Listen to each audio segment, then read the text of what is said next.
Magandang araw, hapon at gabi sa inyong lahat. Isi-share ko lang pala itong Salveo Barley Grass sa inyo at ito kasi yung iniinom ko everyday dahil ito ay mayaman sa vitamins, minerals at amino acid.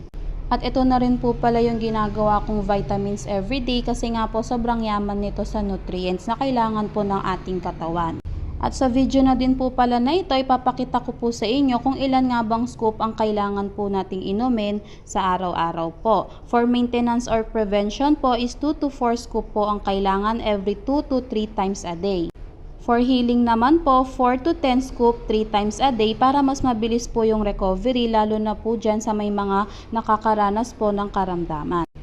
Best use po ito, normal or cold water. For more information about Salveo, leave a like and share at i-follow nyo na rin po ang video na ito para lagi po kayong updated sa mga question and answer ng aming Salveo.